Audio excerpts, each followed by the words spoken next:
Hello and welcome to the Intercycle Astrology YouTube channel. Joining me today is a very special guest, Lisa Solari, who is a Classical Five Element Acupuncturist and Somatic Therapist. She's also an astrologer and a magical practitioner. Hi, Lisa, how are you? Hi, Shu. Good. Thank you for having me. So good to have you. What an impressive list of qualifications you have.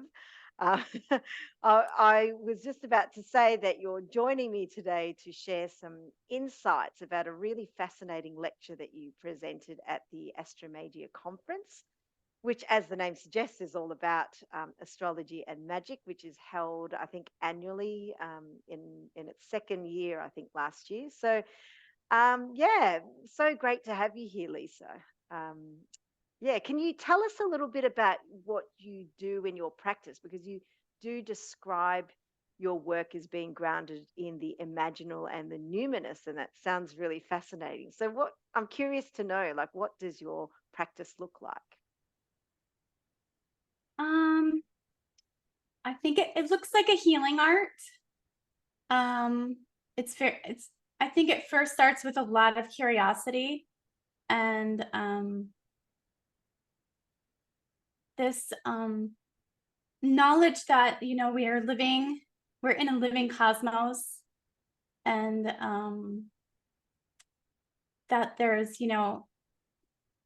human beings and then other beings and then beings that are unseen, and that we're all in relationship. Mhm. And trying to, and there's like this piece of like divinity there, like it's sacred. And so I work to build a sacred container first, with ritual and ceremony, and then I'm always trying to learn more tools and more ways to um, work with people that, most people are coming to me um, because there's a healing that needs to happen. They're oftentimes it's more like meaning making, if that Mhm. makes sense. Yes, It's kind yeah, of it's kind of hard to describe, Ye- what it is that I do. I think it's not a cookie cutter approach, right, and it's very much like working in a relational field. sure, And um, so there's a little bit of magic that happens. yeah, great. And I'm infusing, you know, all three modalities sometimes in one session. Okay, right, yes. Um, I was going to ask you, is it, you know, a combination of everything you do, or do people specifically come to you for, say, acupuncture, and then you gradually add in the other modalities as you work with them? Or, yeah, how does that work? yeah, so it depends. Some people come to me for acupuncture, and I usually pull them into the somatic work because I feel like somatics, which if you don't, a lot of people might not know what somatic therapy is. And basically, it's an embodiment practice. And it's really about learning interoception. It's the idea that we have an emotion because the emotion is actually a felt sense and oftentimes a movement in the body. Like, for instance, anger rises or Hmm. worry knots, Hmm. this type of thing. And so, through guided meditation, actual movement exercises, um, working with narratives or content, we work into the body. And so usually when people come to me for acupuncture, um, they're I talk to them about the intersection of somatics with acupuncture and the fact that I find much more benefit when we are able to do both together. Right. Um, And how and does so, astrology fit into that? Do you work with their charts as well, or the timing of your practices, or? yeah, so if somebody wants to work with astrology, I definitely bring in the natal chart. And we look at like what is the essence of the moment of right now. And maybe we work specifically with somatic around some of the issues that are arising due to transits. Right. And then if they're in person, I do online stuff too, but if they're in person, then a lot of the information that I gather from the somatic practice informs where I might put the needles and what type of treatment they'll have. Amazing. So that's kind of the way it, it works. I mean, even if people are coming to me online, my background, my foundation is really in 5 element acupuncture, and that philosophy really informs my whole practice. And I Right. think that in Chinese medicine, where it might be different from some other alternative medicines, is that it's a very heart-based medicine. Like in Chinese medicine, each organ system has a title. It's like a little kingdom, and the heart is the empress or the emperor. It rules the kingdom. And so it's not like a chakra-based where it's coming, you're climbing the ladder, so to speak. Like, it's really a heart-based practice. And Right. so I think in some ways, you know, going back to like, that imaginal and liminal place, it's about helping people like come into the heart space, Mm-hmm. like That's a I really really feel like we have so much here. Yeah, that's a really, I've never heard anyone describe it like that. The comparison with the chakra base as a ladder, and the Chinese philosophy is almost like an orb that sort of pulsates outwards in a way. But thank you. Like, it sounds like you have a very holistic practice that sort of fuses body with mind and spirit. And I guess that's what brought you to Astromagia last year, because you did a lecture that was really fascinating called Releasing the Dragons, Tending the Vessel. So, what a great title, and an even greater lecture, I thought. But I know this is a really huge topic today, but for the audience, could you just give us a little short synopsis about the concept of this talk? Sure. Of course, the talk was given for astro magicians, and so oftentimes, when magicians are kind of intentionally trying to entangle with spirit, so to speak, whatever that spirit can come into a range of things, from like, planetary influences to, you know, um, plant life, whatever, modality that they're working with. And so one of the common things that um, came out of talking with other magicians is that oftentimes even astrologers, after they give like a natal chart reading, they'll feel like kind of fatigued and hungover, and like more congested and heavy. And so in Chinese medicine, we call that Gu syndrome. And there's a rich literature that goes really far back about Gu syndrome. And Gu stands for snakes and demons in Chinese medicine, but it's really this idea of being possessed by something, and that possession is kind of messing up the fluid pathology within the body. And Mm, so my talk is about Chinese medicine, this idea that we as people have a ecology with spirits, and then there are different methods to help people with that.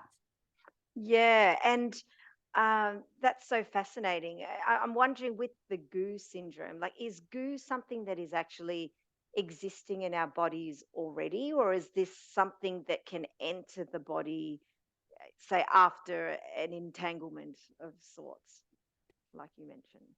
Yeah. So the way that I understand it is that goo is more of not something that enters the body, but it's a condition that happens when there is an outside influence in the body.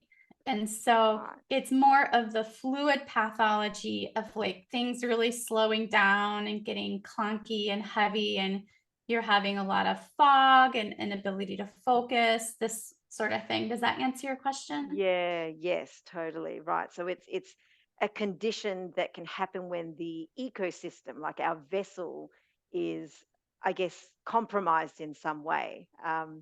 And I really love like Chinese, because I am a user of Chinese medicine, and it's my go-to whenever I'm ill or not ill. That spirit plays such a strong role in the body and the healing process. So, can you sort of define from a Chinese medical context, like what spirit actually is? Because I know a lot of people, when they hear of spirits, they think, oh, ghosts and poltergeists and all the spooky stuff. But what does it actually mean from a Chinese medicine context? Yeah, so in Chinese medicine, spirit is called Shen, Shen, and it's it's it's it's the light that shines from our eyes. Um, Mm. and it's this idea that we are animated by spiritual beings.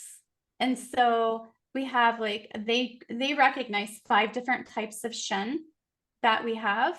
And we have like the big Shen, that's the Shen in our heart that has a lot to do with our radiance and our luminosity and our just kind of our light and our natural born divinity. Mm-hmm. And then we also have the what would be called the Shen of the liver, which would be the Hoon. And Mm-hmm. so the Hoon is responsible for our dreams and our visions and for our making plans, among other Mm-hmm. things. Right. It's said to travel at night and gather the information so that we can, make good plans. And then, of course, there's the spirit of the lung, which is the Po. This is our animal body, the body that like has hunger and eats and wants to have sex and defecate. It's this Mm-hmm. corporeal body. And then the spirit of the spleen is the Yi, which can be simply said as our awareness or our intention. And then there's the spirit of the kidneys, which is the Ji, which is our will or our ambition. And so it's not easy to really define what they mean by the spirits, but it's this real interplay, this ecology that we have going on.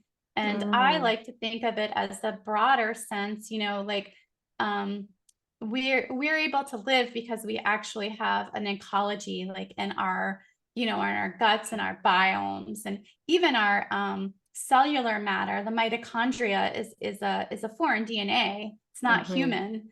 And Mm-hmm. so we exist because we have this ecology. And the premise of the talk was very much about like, just like you garden, you want to build the ecology and choose what plants you're going to, incorporate so that, you don't have anything invasive move in.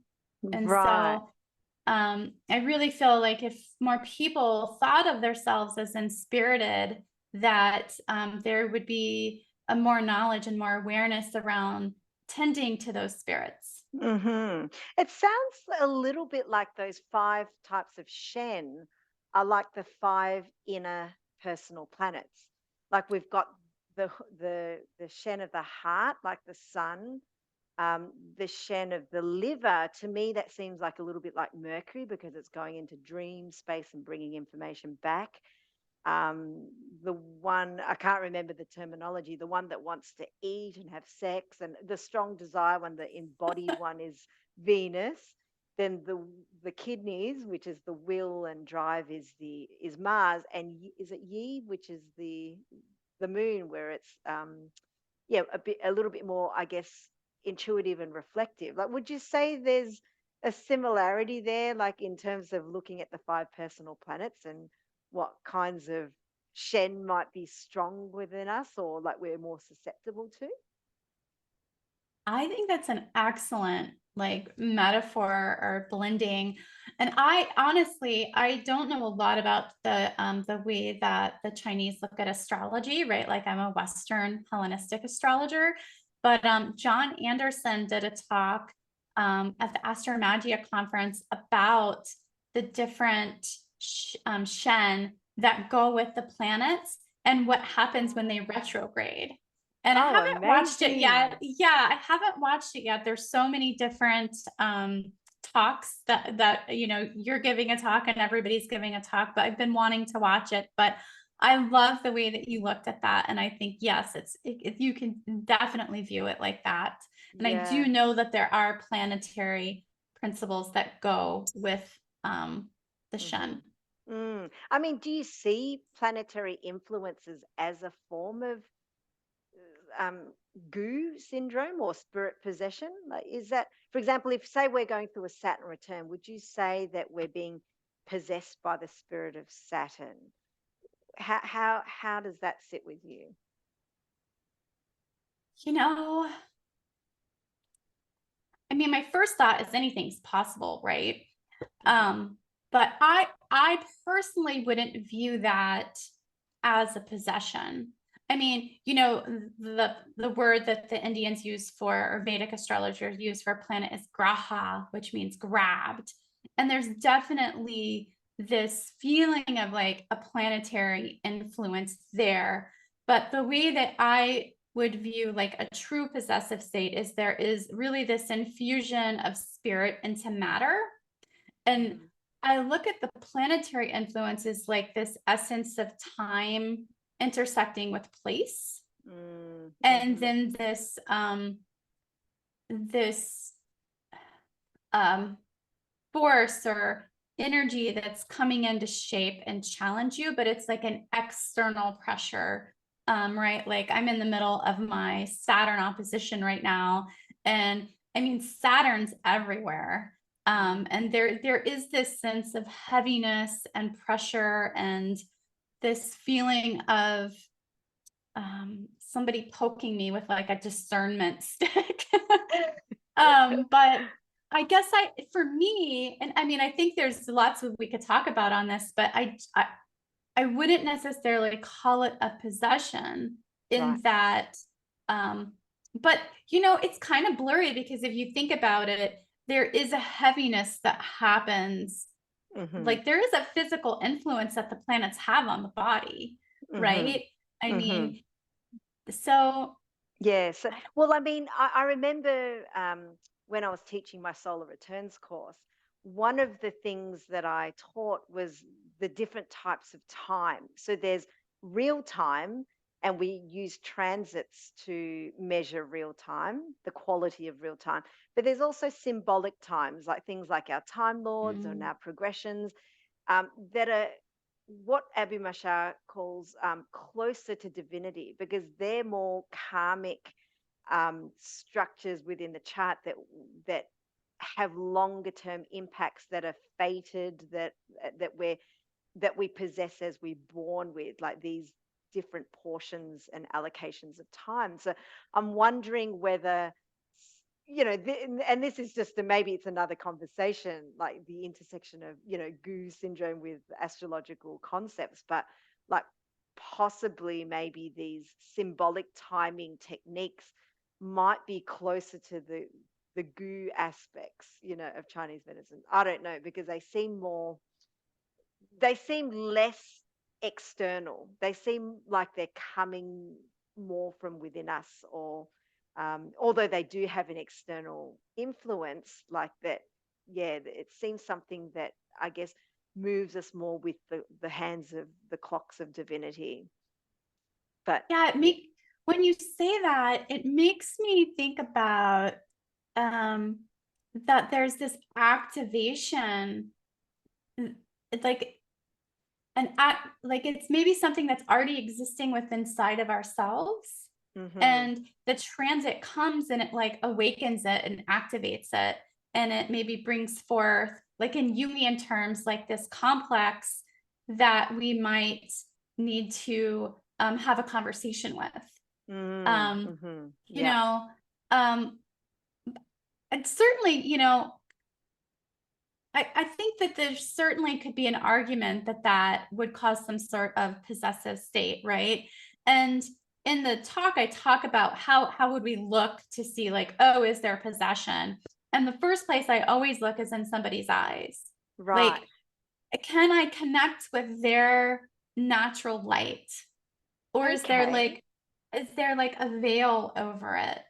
Like So when you say when can you connect with their natural light, as in, are they making eye contact with you and they're coherent, or are you talking? So, so can you sort of describe what you're actually Yeah. looking for a bit more so we can take Yeah, some notes? definitely eye contact is one thing. Right. Like if somebody, comes in my treatment room and they just can't seem to make eye contact, that would definitely make me look a little closer.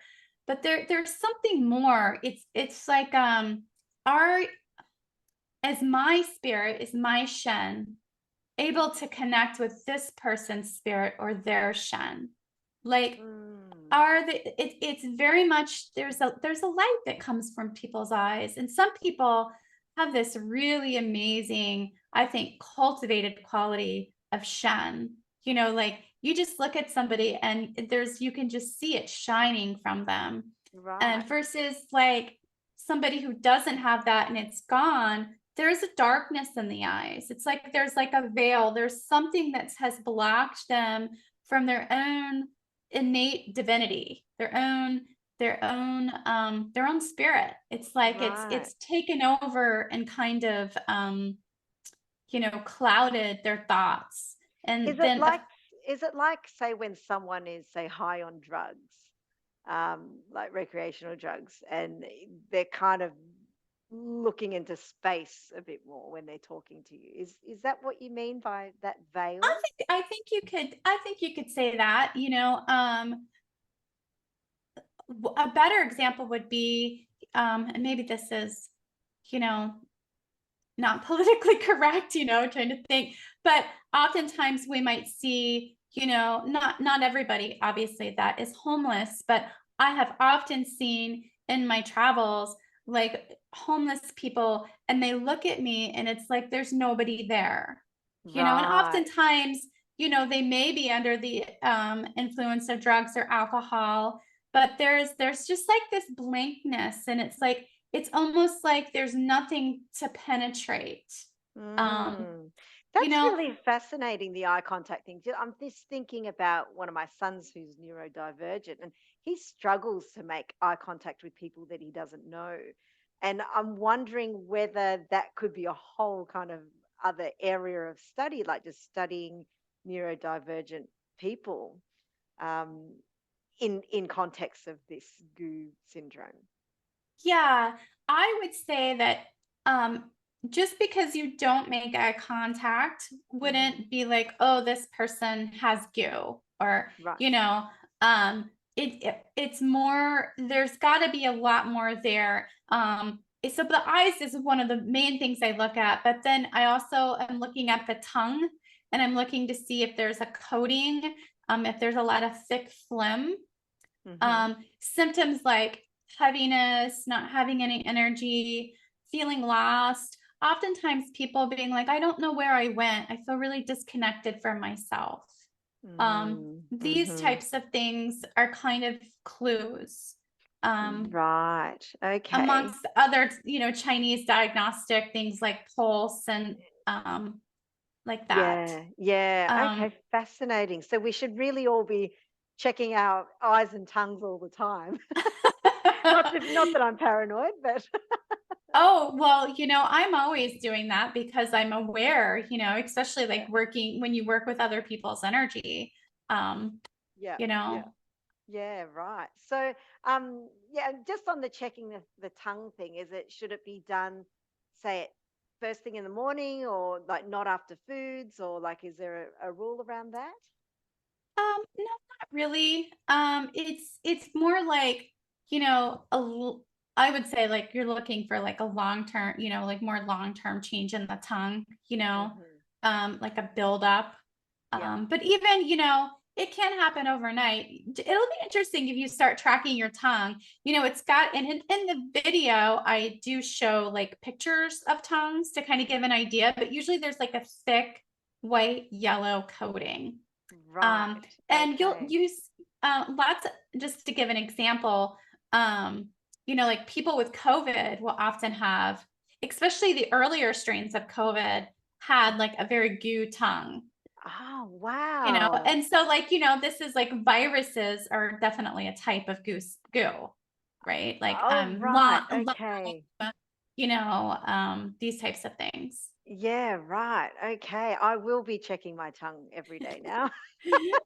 I'm sure all of our listeners will too. So thank you for those little hacks. But of course, it's always better to see a licensed practitioner, and definitely you won't you won't miss out by seeing someone that actually knows what they're talking about. So, but just on that intersection of astrology and your work as a TCM practitioner, um, you know, do you see any correlations between any particular planets in people's charts and when you see these conditions that you've spoken about? Because I know in your AstroMagia conference lecture, you showed some examples where there were some strong Neptune transits happening. So is that sort of the key planet that you see as like something to sort of be on the watch for, or anything else? No, in the presentation, I was noting that individuals that have a strong moon Neptune configuration in their natal charts, Right. might like that's a moon. If you think about the moon as a body, and with Neptune, it's a moon that kind of doesn't have great boundaries. And Hmm. so it's like the person would just be more, you could call it susceptible or able, depending on how you're looking at different possessive states, to have those. Hmm. It might be just like easier for them to Yeah, their acquire boundaries are open. They're more sensitive yeah, in general. yeah, Yeah, like not just to this, yeah, but to everything. Yeah, that yeah. that would make sense. And to just broaden the picture a little bit on possession, like in Chinese medicine, you can be possessed by you know, a spectrum of things from our emotions. And the example that I love to give is like if you're grieving the loss of somebody, and say you go to a graveyard for a burial, like maybe there is like an opportunistic entity or energy that feeds off that grief. And so then Mm, it kind of clings on, and then you get stuck in a state of grief, you right. know? And Yes. so they recognize, they called those internal demons. They were like the demons of our emotions. And so those are worry, anger, even excessive joy, like a mania, sadness, fear, fright. They saw those as like this, and it doesn't even have to be per se like an outside entity. It's just that those emotions can be so strong, that Mm. they take over our body, and they it's a possession. Yeah, right. So is it just a matter of like making sure the biome or the ecosystem is as strong as it can be so that it can sort of um, you know go through these circumstances and not have these attachments or things like that occur? I think that's a really great place to start, is with our gut biome, but it feels much larger because I really feel like it's tending to our spirits and to our Mm-hmm. spirit, Mm-hmm. and recognizing that we are inspirited, that we have spirits, and that our relationship with our own spirits, however you want to see it, is essential for our physical and mental health. Right. So, And yep. Yep, go yeah, on. and Sorry.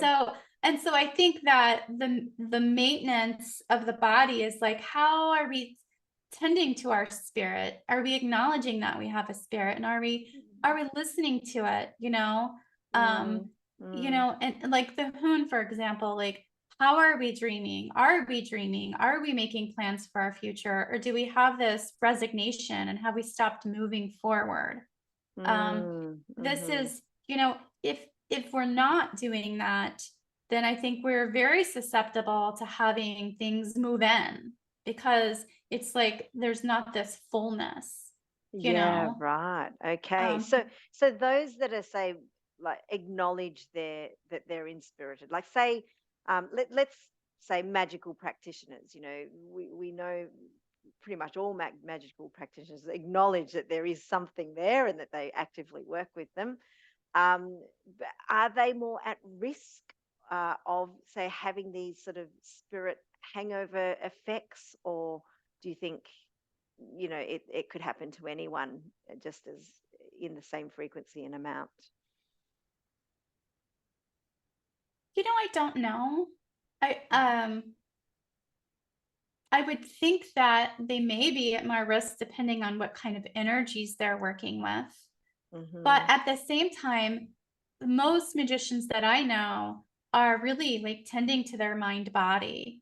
You know, they're Mm. kind of on a path like that's like they're more into like this self-gnosis quest that I think in some ways they might be tending to the body more than say the average person who isn't interested in their mind body. Yeah, um you agree. know so Yeah. but I don't know, you know, it's really hard because you know you can also, if we're again looking at what can we be possessed by, we can also easily be possessed by the environment, like the wind, the cold, the summer heat, the dampness, like Hmm. um you Yeah. know, I remember I went I live in Alaska, and I went on this, I used to do ice climbing, and I went on this big expedition, and I got so cold.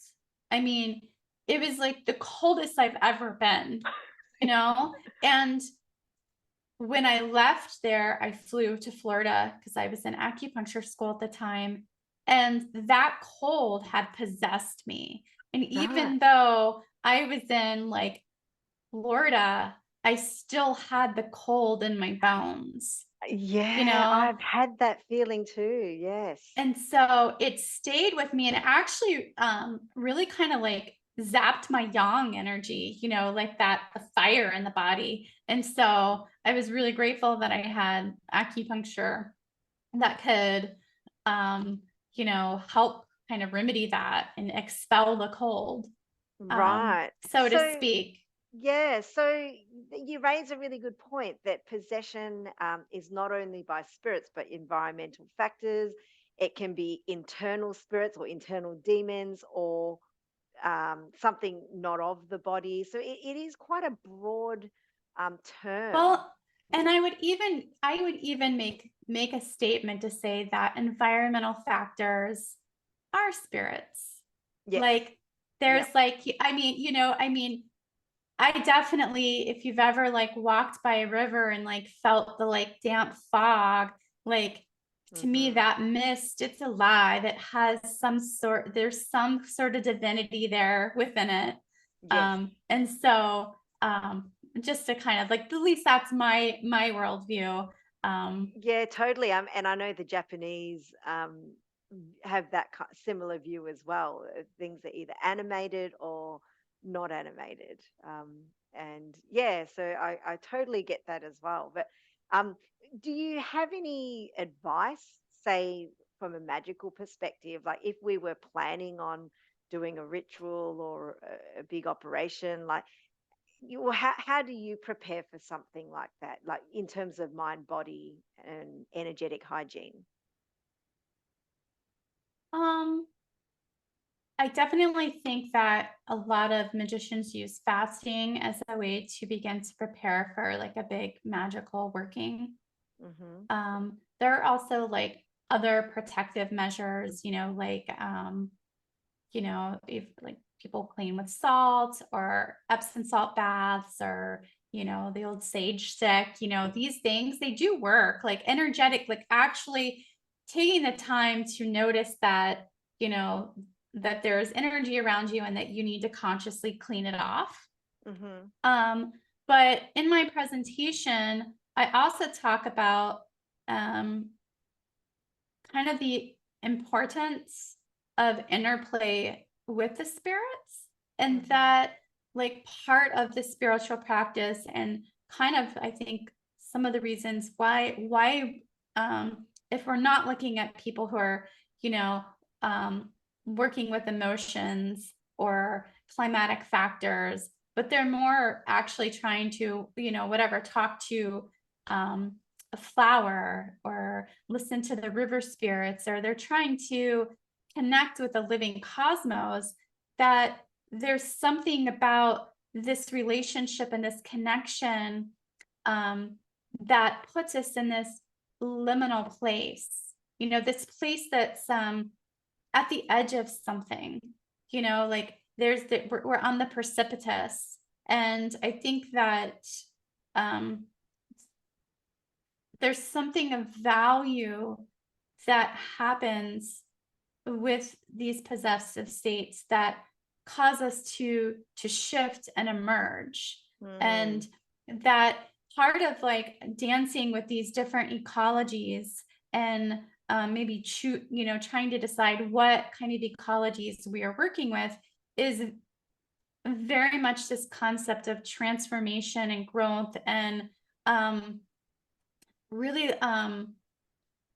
finding ourselves in this uncomfortable place because there's something that's shifting or transforming. And because I really struggled with this myself, like, okay, well, I had this like really amazing, magical experience, and I felt so alive, and I felt like I learned so much from it. But then the next day I really felt awful. And maybe even the day after. And so it's like part of being in a liminal experience is that often for most people, it's a very uncomfortable situation. And it's because there's a force that's like transforming. And so in some ways, I think that it's just unavoidable, like how, not to have this experience.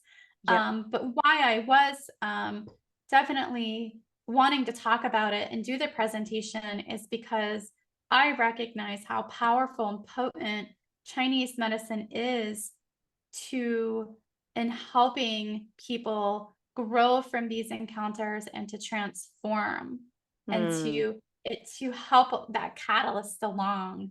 And so I think that's, in my talk, I talk about the different treatments that we do for possession and how potent they are, and how you can really, I just can't stress strong enough how incredibly life-changing they can be. Even for non-musicians, just average people who have like been clogged down and possessed by whatever factors that their life have come into contact with. Yeah, totally. Yes, I mean, transformation, as you describe, is never easy. And, that kind of led me, because was leading to my next question was like, is all possession bad? Like, surely they must serve some kind of purpose to us, that there is some kind of function behind them, do you think? Or are some just completely malefic in nature? I mean, certainly some are completely malefic. There's no way around that. But like, if you think about the way the Chinese see human beings as inspirited, they like human life is actually a form of possession, right? Like we are possessed by our spirits. And I think that's there's definitely, I think if we look at the foundation of Chinese medicine and where it came from a really rich tradition of connection with the spirits and connection with our ancestors. And I think that definitely in some of their practices were forms of invitation for possession. If you look at the different, I'm not, I can't read Chinese, but if you look at the some of the characters, there's definitely this interplay between spirit and the body. Yes, I was told once from a Chinese practitioner that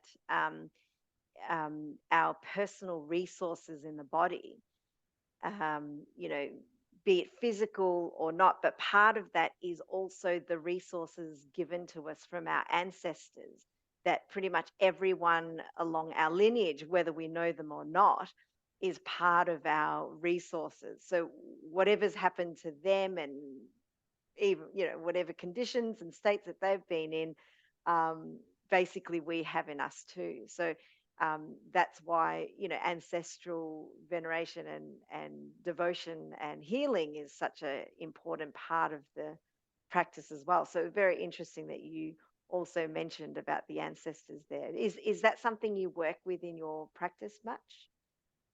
Definitely. In Chinese physiology, there's this concept of Jing, and the Jing, it's Jing. The Hmm. Jing, it's kind of like the blueprint, or like the DNA that we inherit from our ancestors, and it's in the kidneys, you know. Ah, And there okay. is this really, it's one of my favorite points on the body, and it's on the chest, right, about like over the heart and over the lungs, and it's on the kidney meridian, and it's called spiritual burial ground.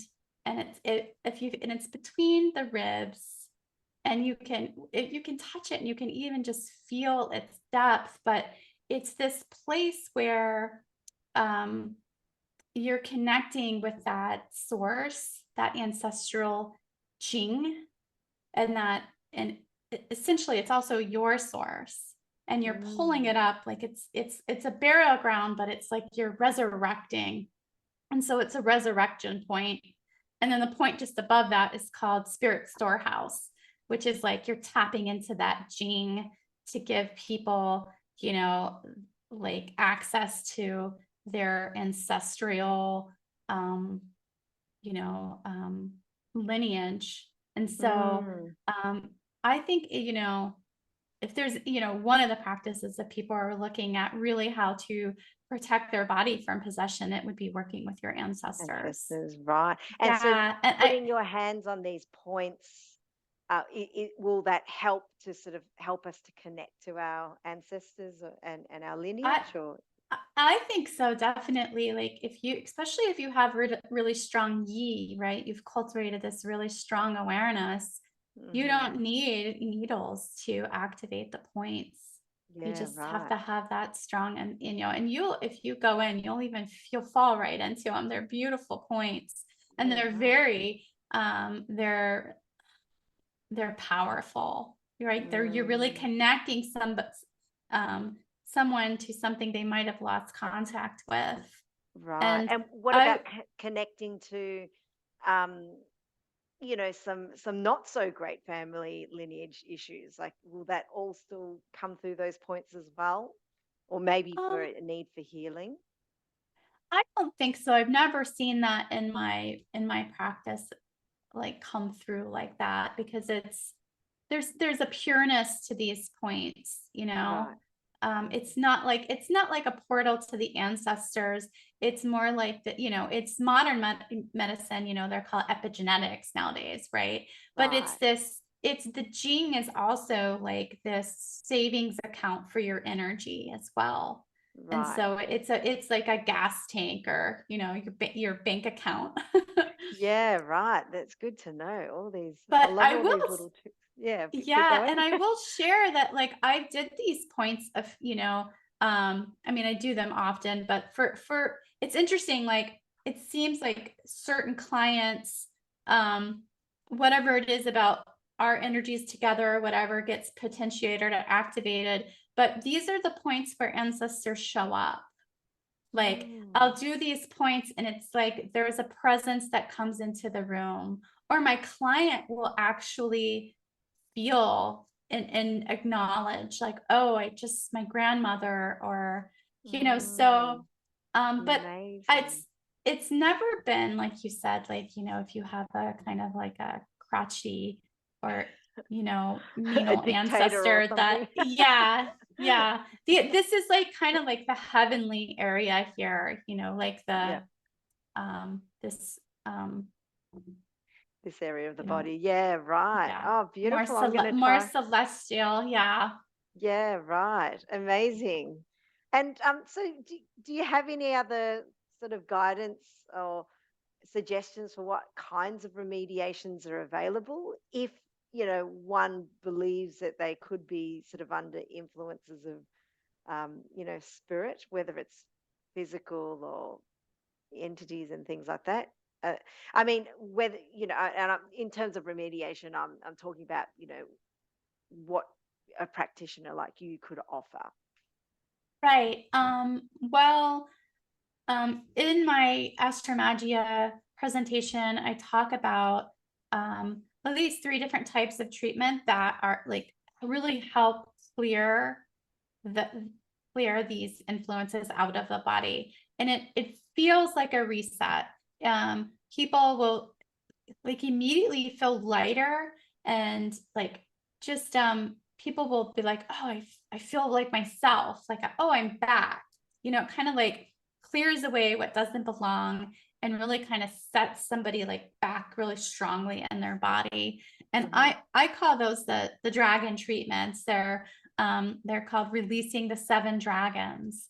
And so there's a dragons treatment for the internal demons, which are like the emotions, and the external demons that are like the environmental factors. But those also, when you're looking at environmental factors, those are things like viruses and bacteria, and any kind of like external entity that might kind of be Hmm. have a hold of. And is it something that's good to do on a regular basis, like say every 6 months or something? Or are these dragon treatments only if you need them? Because if you don't need them, it could be detrimental. No, definitely not I mean, I try to get them regularly. Right.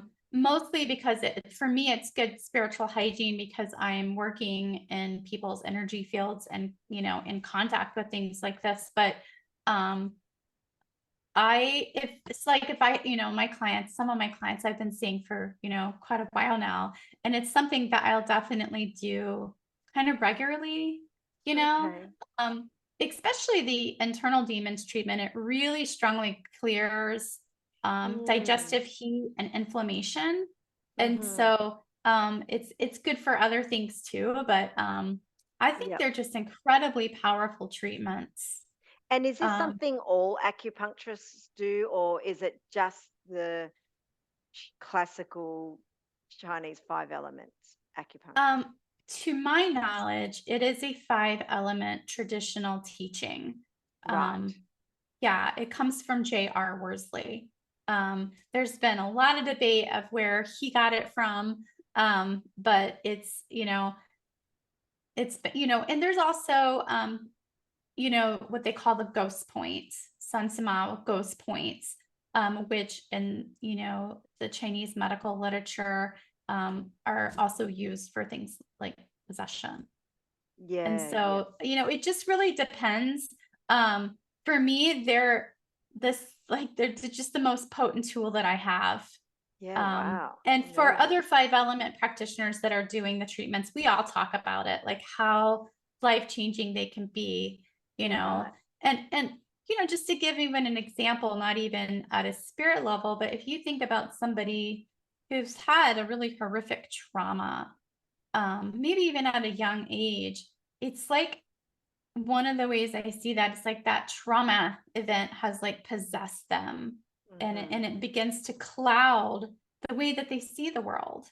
And so Mm. doing these treatments, not that it's going to completely resolve the trauma, it Hmm. won't, but it kind of like allows the person to come up and like take a breath of air, like if they're Yeah. drowning in that trauma, it's like a resuscitation, and it gives them the Yeah. ability to maybe shift and pivot, Yeah. and find Interest.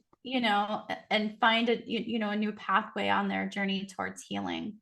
Yeah. And is it something children would be suitable for children, or do you think this is mainly for adults? No, you can definitely do the treatment on children. Yeah. If Yeah, they if would if they'll themselves. let you. That's the you problem. know Yeah, I find that like kids, it depends on the kid, but usually when they're younger, they don't mind the needles. It's when they get to like 12 to like Mhm. 17, you know, but Mhm. children's chi, like the energy in the body, it's really powerful. And so Mm. the acupuncture is a lot stronger for them than it is Mhm. for like older people. And so doing tuning forks and essential oils and stuff like that for children sometimes on acupuncture points is a little gentler. Yeah, I've had that done for my children before. My Chinese doctor, yeah, has always said, yeah, children's chi is so strong that they almost don't need the acupuncture, but she has used the essential oils before, and it's been very powerful. Yes, I agree. So, Yeah. yeah. So, I mean, you mentioned already that you do see people, with with these sort of dragons and snakes sort of syndromes. But you know, from a percentage wise, out of all your clients, like, how common is it? Is it, pretty much everyone has like some kind of level of this happening, or is this quite rare, or is it just sort of common, say, among people that say work in the spiritual, magical, or interdimensional type realms? Or yeah, what are we talking about in terms of percentages? Yeah. Well, I think the way that I look at like the goo syndrome or, looking to see if somebody is possessed, it's such a spectrum, right? Like, how many people have I had come into my practice that are like truly possessed, like in the grips of like an entity? Um, like less than 1%, right? Right. Yep. How many people um, have I had come in that are like in the grips of goo? Like they've got some kind of virus, like Lyme disease or Epstein-Barr virus, or like some underlying infection that's wreaking havoc on their body pretty often. Yeah. Right. Yep. It's interesting because you're looking at our diets and just the Lisa, the American diet and how what that does to the biome and the ecology. Mm, And granted, most people are coming to acupuncture because they've tried all the things, right? So you yep. also have to look at like who's coming to acupuncture. Yeah. But I would say, that's pretty often. But then there's this whole other set of like this idea that I have that the accumulation of our life experiences and our inability to digest them and integrate them into meaningful narratives is Hmm. sort of a type of a goo. It's a type of possession that really like clogs people up. And so I love doing the dragon treatments for just about everybody that comes in because they're so powerful. It's like having a dirty windshield and like cleaning it so there's just you can't even tell there's a windshield there. If that makes Yes. sense. Like that's the way I kind of see it. And so Yeah. um It's similar to, say, um, coming to see an astrologer, and all of a sudden looking at your life being aware of the narratives that have been playing out in your life that you haven't actually even noticed or looked at in that sort of light. Just really, like you said, becoming aware and meaning making of all the underlying things that sit within us, whether it's spirit, whether it's whatever influences, and making meaning of all of that, so that we can move forward with that conscious, attainment of our potential. Like, we don't need to be pulled behind or dragged down by any of these um, narratives. We can not let them go, but just like you said with your Jungian studies, it's like just awareness brings such a strong, um, bring us so much closer towards healing, doesn't it? Yeah, that's so beautiful, Shu. Yeah, it is. I mean, for me, when I first started, when I really started seeing, the astrology in my own chart, it was just everything became so much clearer. Hmm. It's such a powerful tool of just self-awareness and also like looking at your psychology and seeing like, oh, this is what maybe I haven't been able to see, Mm-hmm. you know? Or seeing things that, like this whole idea of radical self acceptance, that this is who I am and I shouldn't be ashamed of it. Um, it's okay to be this part of me. Yeah, especially when that part, you know, has been hidden under like childhood narratives, right? Like this Hmm. or societal cultural norms where you're not able to like express certain parts of yourself, Yeah, you know? totally.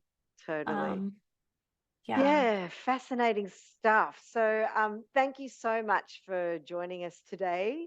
It's been, a fascinating lecture, and I think it's available on your website. Is it this lecture for if people are interested in seeing the full length version? Yeah, it's under the events tab on my website. Okay, I'll put all the links in the description below. But just before we end, can you just tell us a little bit about what you've got going on? Like, are you seeing, do you see people online and in person? And have you got any projects going on there that we should know about?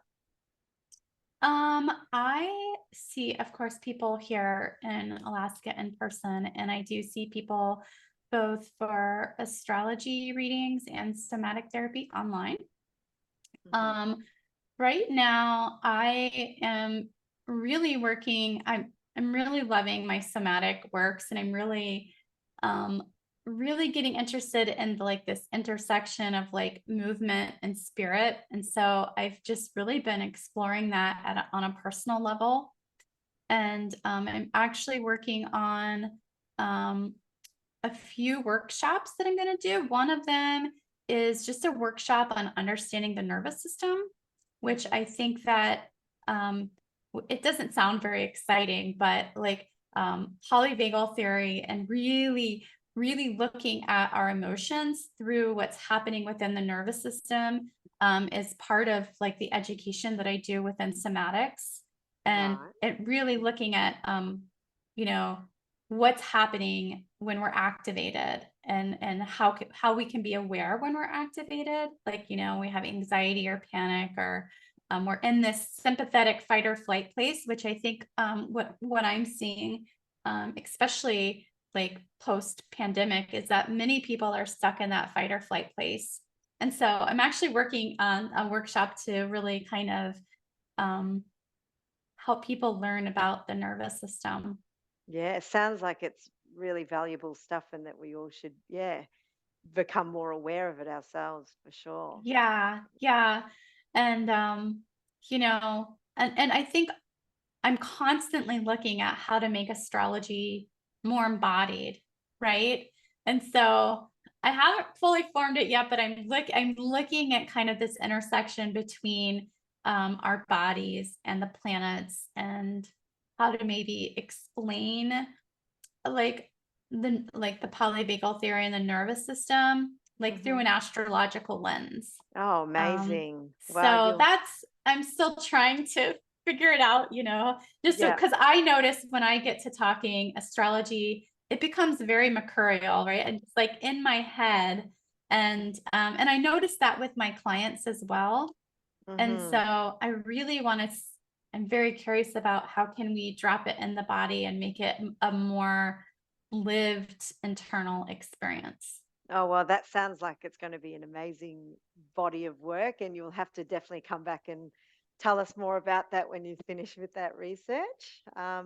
Yeah, so anything else to share, or is that like I That's can put it. all. Yeah. Thank you so much for having me, Shu. It was really great to, you know, talk Oh, about my this. pleasure. My pleasure. It's been so good to talk to you. And like I said before, all of the details will be in the description below. My name is Shu Yap, and I'm an astrologer teacher and writer in the field of astrology.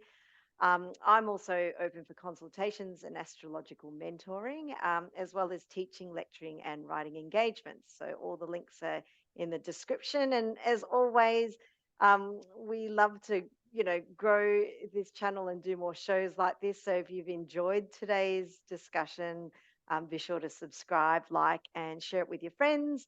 Also, let us know what you thought about this discussion and what you'd like to hear in the future. So we'll catch you on the next episode. Bye.